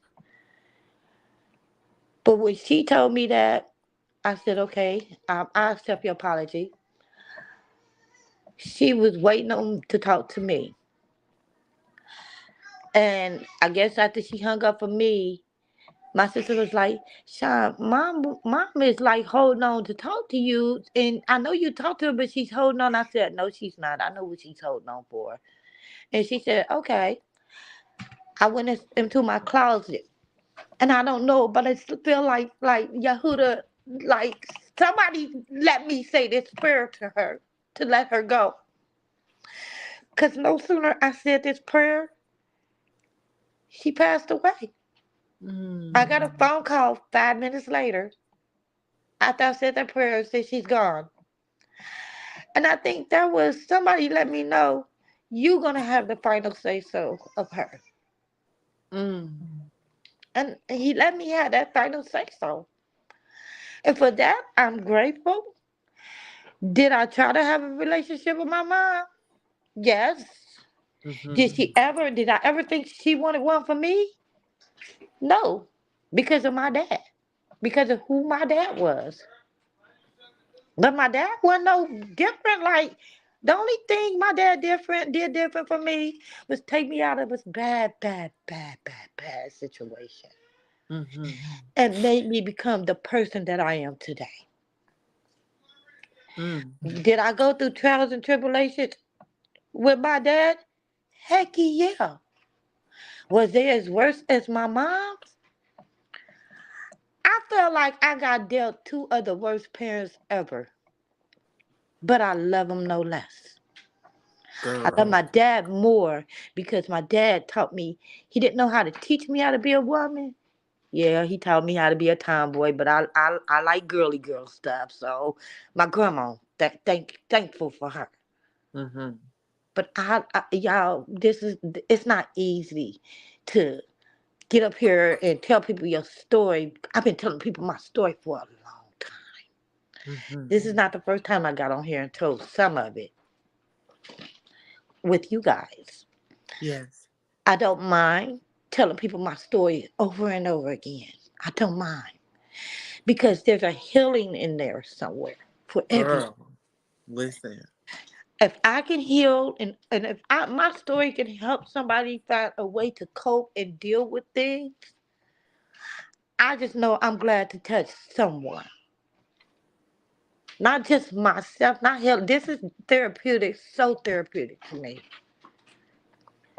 Do I My son, he's 32 years old. They said I Mm-hmm. wasn't supposed to have him.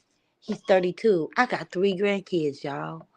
I Mm-hmm. am so thankful. I never thought my family would grow, but here I am. Here you are.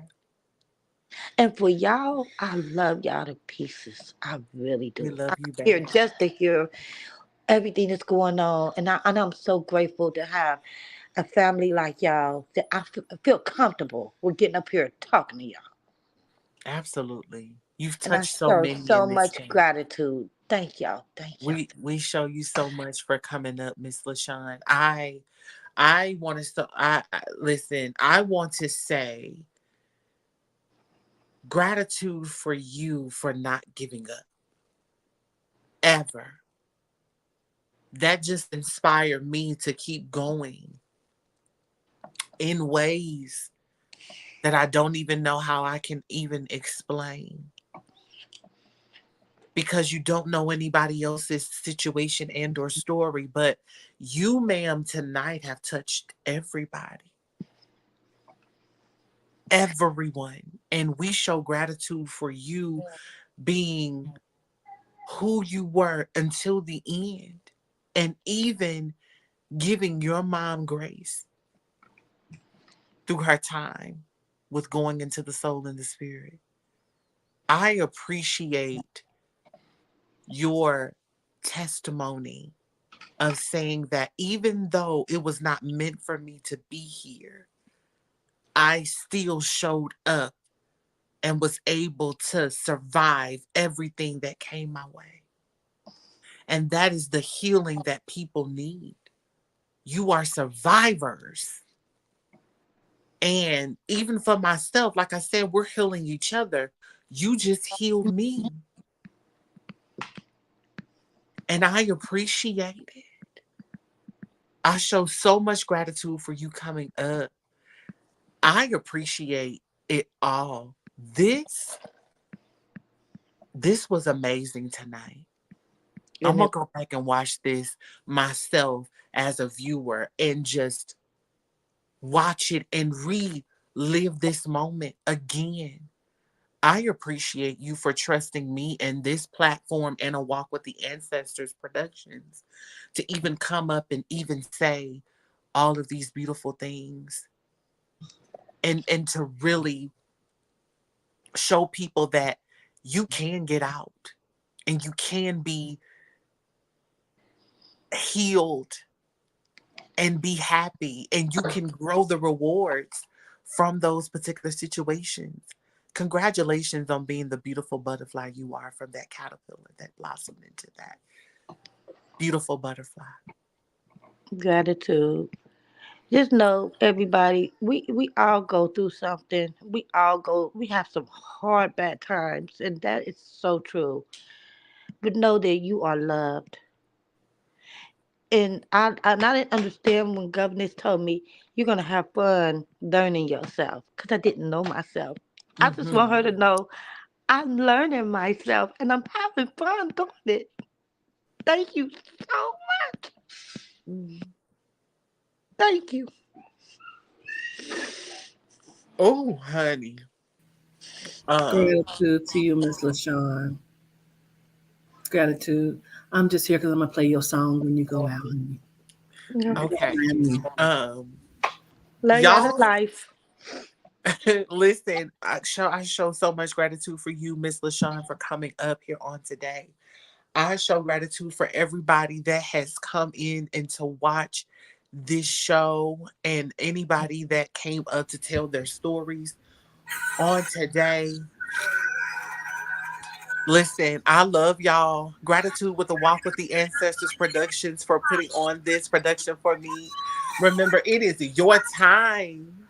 And until next week, listen, I love y'all to life. And I will see y'all next week.